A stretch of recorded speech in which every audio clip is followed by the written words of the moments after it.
This video is going to be a film study look at Malik Nabers, the fantastic rookie wide receiver for the New York Giants, who now has 35 catches, 3 touchdowns, almost 400 yards receiving through 4 games. I believe the second most number of receptions through 4 games of an NFL career for a receiver. He had 12 catches for 115 yards against the Cowboys in Thursday night's loss, 20-15.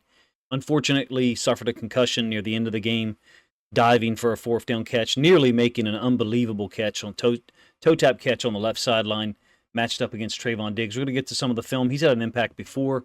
This week's game against the Cowboys obviously had 2 touchdowns here against the Browns.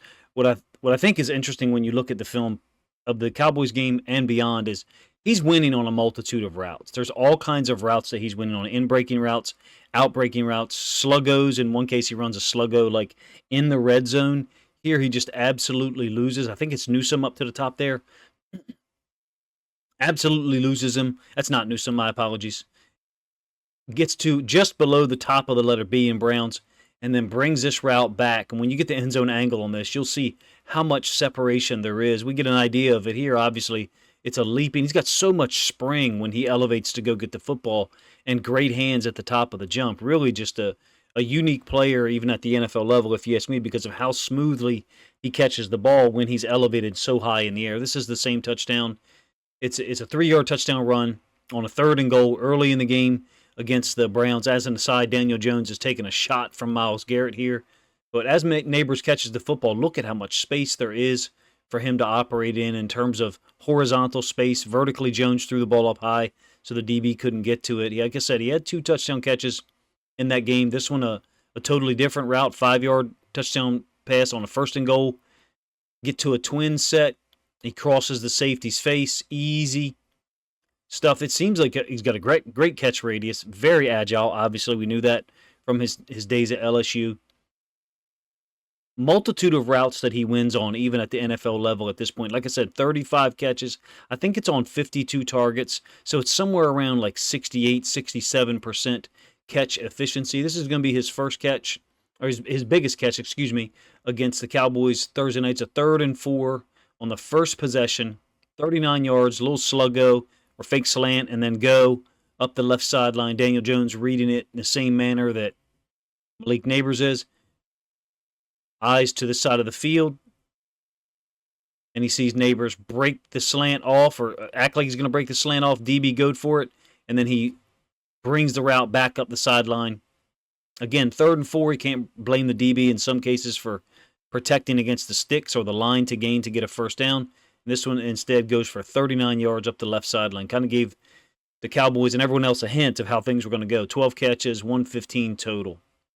Incomplete pass, short to the left. Very smooth catcher of the football generally. I think he took a shot from Overshawn, the inside linebacker, the young inside linebacker who plays to the boundary for the Cowboys. I thought Overshawn played extremely well in this game. This is a 2nd and 14, second possession, and working the ball over here to Nabers. Ball should be caught regardless of the type of shot that you're going to take. It is to his inside. I think even before contact, Nabers already started to drop it. Moving forward, 3rd possession. Again, going to be matched up into the boundary.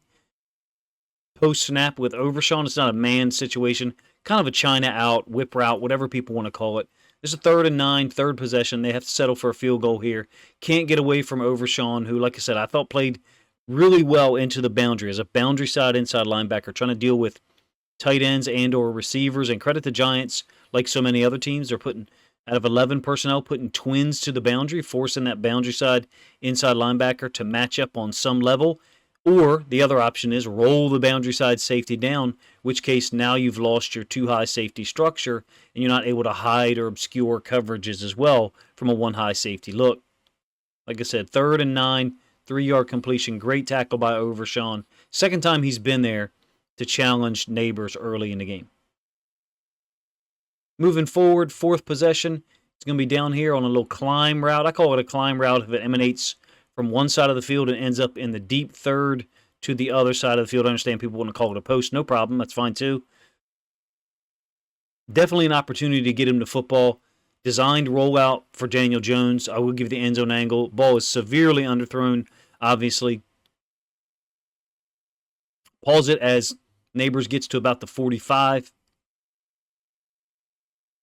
And you can see the separation that he's got. If this ball is thrown out in front, opportunity for a big play, number one, or potentially a defensive pass interference because the DB is in trail and trying to catch up. In this case, severely underthrown. No chance for Nabers to do anything with it. Obviously, disappointing situation. I thought I gave you the end zone angle on that one. My apologies. Disappointing situation for the Giants to see your young rookie have that much space to get open and then the football not be delivered on time from what was a clean pocket. I felt like Daniel Jones was a little late getting rid of the ball, number one. Number two, the ball was severely underthrown. So fourth possession here, 3rd and 8. This is the route that I think everybody's talking about on social media the last couple of days. Just a sudden little stop, and you can see how abrupt the impact is, or the effect, I should say, is on the corner. It's a mug look by the Cowboys. Got 6 guys up here looking like they're going to rush. 3rd and 8. One of them drops out, so basically 3 deep, 3 under, if you ask me. And he pushes off on the route and gets, I believe that's Booth out of Clemson, who wasn't drafted by the Cowboys to my knowledge, that ends up being threatened by the vertical enough that he's got to stop his feet. You can see Daniel Jones hasn't gotten rid of the football yet. So I think this is slightly late getting there, but Nabers had won by so much in terms of the vertical push-off, and Booth was giving him so much respect that it still ends up being a 10-yard gain on a 3rd and 8. Same play, end zone angle. I think you get a little bit of a sense here of how open he was and how long it took the football to get there. I think this ball could almost be out already. There's so much separation was created that even though I think Daniel Jones is a little bit late getting that ball out, Nabers is able to catch it somewhat comfortably before Booth is able to converge and get in on the tackle. 4th possession still. We're down here almost into the red zone. Little boundary side route. They did tackle him well early in the game. Again, the 11 personnel stuff with 2 tight ends into the boundary forces you as a defense to either roll the boundary side safety down or do some stuff with the boundary side OLB dropping out. It really, I think, is a game within a game, meaning 2 receivers into the boundary out of 11 personnel because the nickel's going to be to the field. In this case, the safety, I think it's Wilson, is able to come downhill, make a tackle on a 2nd and 14 for just a 5-yard gain. So win for the defense there. Sluggo in the red zone. Jones ends up being sacked here. But you've got Nabers up to the top side of the field. Maybe you don't want to call it a sluggo exactly, but he's definitely faking the slant to bring the safety in and then bringing this route back vertical up the seam. Jones ends up being sacked by I believe it's Lawrence. So the fake slant here by Nabers, going to draw the safety down, and then he's going to bring this route over the top of the safety. Wouldn't be an easy throw. There would still be competition there by the corner. It have to be an extremely low percentage throw in here, but it's rare for me to see a sluggo ran, or what I would call a sluggo ran, in this portion of the field. Again, inside the red zone. Ball at that point, I believe, was on the 17. Settle for a field goal on that one. 3rd quarter, kind of using Nabers' gravity a little bit. He runs a drag across the field. This is a 2nd and 13. Darius Slayton kind of runs a dig from the bottom side of the field over the top. So Jones is looking here. I think if he gets rid of the ball slightly sooner as Nabers is clearing the linebacker level, you clearly have the opportunity to get the ball out here to him somewhere by the top of the numbers. The safety ends up taking that route, and so Jones steps to the side, throws it in there to Darius Slayton for a 16-yard gain. I'll let the all-22 flow through one more time so you can see what I mean. Whether they line up Nabers as the X or into the trip side, he's often a part of the read. Other guys had an impact. In fact, there was one possession where I think 4 consecutive plays was 4 different receivers getting the ball thrown to them, incompleted passes, in fact. But Nabers is a part of everything. This same play, end zone angle, so the ball is thrown before he clears Overshawn out into this direction. I think that Nabers can run onto it. But as it stands, Jones decides not to get rid of it. The safety went with him. And a great throw. I mean, this is a great throw on time, sliding to his left. I want to say on time. On target, while sliding to his left after the pump fake. In between 2 defenders, sick throw, 14-yard gain, drag, and a dig is what we would call it. Again, this is 3rd quarter. Sixth possession. They've now put him in the backfield. It's a 1st and 10. He's going to get a vertical release through the B-gap and run this little out, deeper out. It's a high-low concept. Somewhat weird angle that the ball ends up being delivered at over the top of the linebacker level between two defenders. 15-yard gain for Malik Nabers. That's one of the things great catch radius, incredible confidence on his part in going up to get the football. But he catches the ball, and he's not only able to protect himself immediately, but he's oftentimes able to catch the ball and try to make a move. In this case, there was no move to make. We'll give the end zone angle. This is still 6th possession. He's in the backfield. The other running back who's on the field. 11 personnel.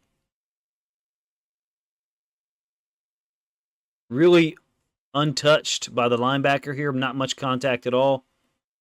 Flows over the top of that linebacker. Look at the window, or lack thereof, that Jones has to throw this football with the same inside linebacker who kind of brushed up against Nabers. Now being in the window, he throws it over the top of him, in between two defenders. Great throw, if you ask me, 15 yards. I understand it's fashionable. It's cool to criticize Daniel Jones, but there was some plays in this game that really showed his arm talent. Of course, you did have the other side of that coin, the severely underthrown ball on the climb route that I displayed, where really Nabers is open for an opportunity for a huge play. 6th possession, 3rd and goal. I think Nabers could get a bigger piece of the linebacker Overshawn, who, again, to the boundary was a demon. It's a third and goal from the 8. They've motioned Wan'Dale Robinson into the backfield, and Nabers is going to run kind of like this little snag, and his job is to wall off this inside linebacker such that Robinson can slide out into flat, shoot route, whatever you want to call it.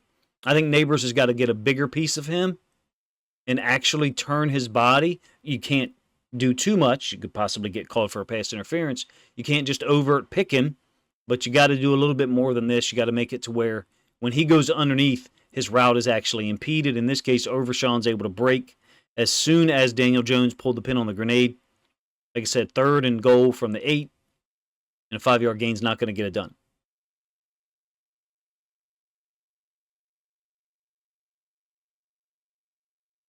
Eighth possession, kind of a backwards RPO here. The running back's going to cross Daniel Jones' face and it'll speed out into the boundary against Trayvon Diggs. It seemed to me that Diggs was more involved with the coverage on Nabers the further along we went in the game. It seemed like early in the game he was not moving over there, but as the game progressed, the Cowboys started to recognize, okay, we got to get him over there to deal with this guy because this guy's rolling at this point. You guys, if you're a Giants fan, you've watched this long, first of all, thank you. Second of all, let me know if that's accurate to the way you saw the game on Thursday night. I didn't watch it live. I don't generally get to watch Thursday Night Football live unless the Ravens or the Lions, or now in some cases the Seahawks, are playing. Brilliant break tackle to get an 8-yard gain on a 1st and 10. Still 8th possession. This is a 4th and 3. He's going to be matched up here against Diggs to the top side of the screen. This is his little shake slant. Jones, I think, intentionally throws this low. From the angle that we have it, it looks like the ball should not be thrown low. I think Jones, what he's seeing right now, is that it looks like Diggs is going to be there in tight coverage on this. So the ball is delivered low intentionally, if you ask me. Again, 4th and 3. We are early fourth quarter, about 14 minutes left, and the ball is thrown low to Nabers to protect him from Diggs and basically make it to where Diggs had no option to do anything other than perhaps commit pass interference. Ends up being an 8-yard catch that converts the first down. Same play, end zone angle. You can see what I mean. The ball, when I say low, it's not thrown 3 inches off the ground, but it's thrown lower. I don't think that Jones was trying to lead Nabers there and give him a chance to catch and run. I think he was just trying to say, hey, let's put the ball in a safe spot so you can catch it. The defender can't make a play unless he's got to go through you. Let's pick up the first down and a new set of downs. Not many people can run. Well, a lot of people try this route. Not many people can run it with the contact that is there from 27, the downside corner. This is Nabers in motion. Still 8th possession, still early in the 4th quarter. So he's going to motion down to the bottom side of the screen and bring his route back in. Dolphins obviously popularized this. Contact by the corner. Doesn't really dislodge him too much. I mean, he's knocked off balance briefly. I guess that's what the penalty is called. Maybe it's in the middle of the field, but he ends up between the linebacker level, essentially in a Tampa 2, underneath of the Mike linebacker who had just vacated the middle of the field.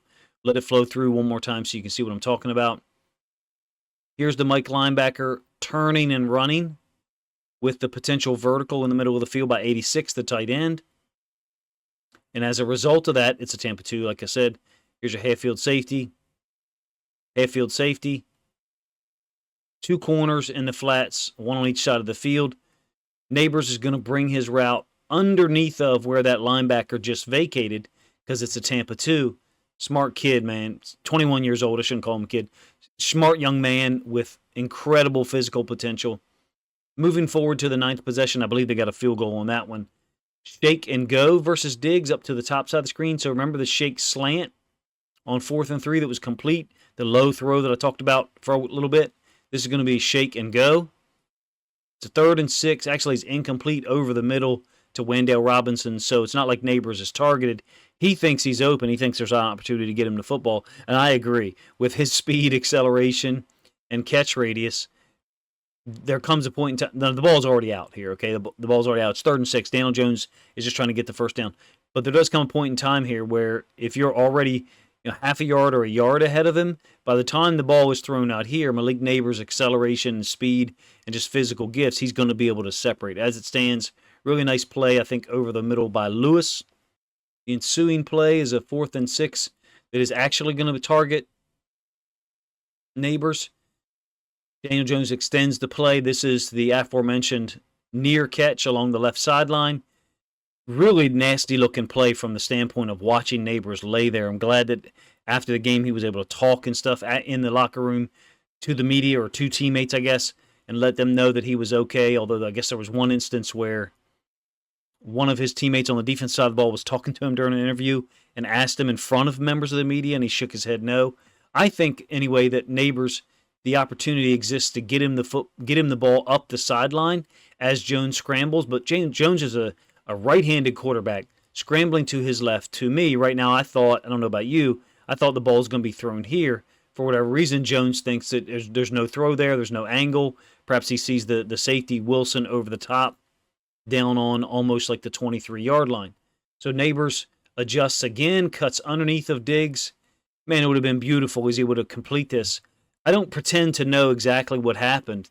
It seemed to me like his face mask hit the ground, and when that occurred, the ball popped out. So certainly not a catch. Were it not to have apparently concussed him on the fall, I think this is going to be a catch. I don't know if the ball's bobbled here. I'm certainly not saying it should be considered complete. Once he hits the ground, the ball was completely out. I think it's a great play from the standpoint of getting himself open, making himself available, for the quarterback who's in trouble on a 4th and 6. There are certain guys who can make these plays on a 4th and 6 and certain guys who cannot. He put himself in physical location or physical position to make the play, was unable to complete the catch. That's fine. I'm not into criticizing him and saying that he lacks talent when all that we have seen so far through 4 games is immense talent. And even if you look at some of the other rookie wide receivers across the league, nothing like his impact. Again, 35 catches. I believe it's on 52 targets, so a little over 67% completion percentage or catch percentage. 3 touchdowns, 19 first downs on those 52 targets.